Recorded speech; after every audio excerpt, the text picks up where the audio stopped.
All right, let me ask you one question unrelated to you, this from yesterday, but it's so relevant, and it happens the same time you're having this press conference. Andrew Breitbart, who also was at the Conservative Leadership Conference last year as our keynote speaker, if you recall, he died yesterday, early morning hours, and he was supposed to have released some, as they say, damning Obama footage. And you're a law enforcement official. Michael Savage has suggested that Breitbart was assassinated. We don't know that. But, I mean, if you were a sheriff or a law enforcement official in Los Angeles, would you be seriously looking into the death of Andrew Breitbart? Well, I'm going to give you a scoop. Okay. First of all, I talked to him 4 or 5 hours before he died, okay? You did? He called me. And we talked about, he knew that I was having a press conference the day after. This was the 29th. And he said he had information and all that. Now, I've been around a long time in Washington through the Watergate. I can tell you, G. Gordon Lee, I know all this stuff. I've been a federal official for 30 years, so I know about Washington, having worked there 3 different times. I'm not going into conspiracy theory, but you always gotta keep your eyes and ears open. You can't just disregard any situation. Here's a person that I had a lot of respect for. He calls me, and right after that, he dies. Now, am I a jinx, or what's going on here? I would hope not, because I called you, too. I do want to know, though, what did he talk to you about? What did he have to say? Well, he knew I was having a press conference on March 1. He had Jerry Corsi told me he was going to call me. He had the information on tapes or whatever. So the man calls me, and quite frankly, I didn't remember him. I got so many calls. And he mentioned that he's happy I'm doing my press conference and had some good information. And then I hear that he dies 4 or 5 hours later. So I don't know. Am I the kiss of death or what? Wow. I feel sorry for his family. I'm beginning to learn more about him. And I may have met him at your meeting. I don't know. But he called me, and I talked to him.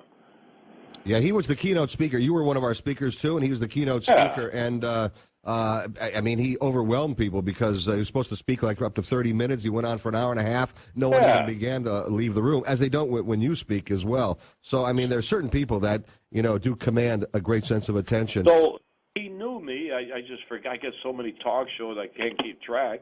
But I knew he was going to call me. Of course, he told me that. Mm-hmm. And isn't it sad?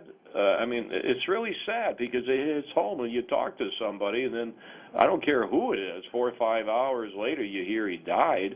That's sad. And he's 43 years old, and he was going to release later in the day this Obama footage showing him with Bill Ayers and Bernardine Dorn back in the day planning for Obama to run for the presidency. And the day he's supposed to release it, right after he talks to you about your press conference yesterday, somehow he mysteriously dies walking back from a bar late at night. That is just amazing. Well, I send my condolences to the family. I just happened to see him on TV and remembered him again. Quite frankly, when I talked to him, I didn't connect meeting him prior, but it's sad. So I don't know what's going on with this whole situation with the birth certificate. I just have to do my job. I gave it to the cold case posse. I swear in citizens. They've been sworn in years ago, ex-cops, attorneys. So anybody that accuses me of wasting taxpayers' money, they can't accuse me of that. They're accusing me locally of everything you can think about, that I did this to cover up the Justice Department. I think I told you about that. Mm-hmm. I'm just doing my job. 250 Tea Party people came to me and said, Sheriff, you're our last hope.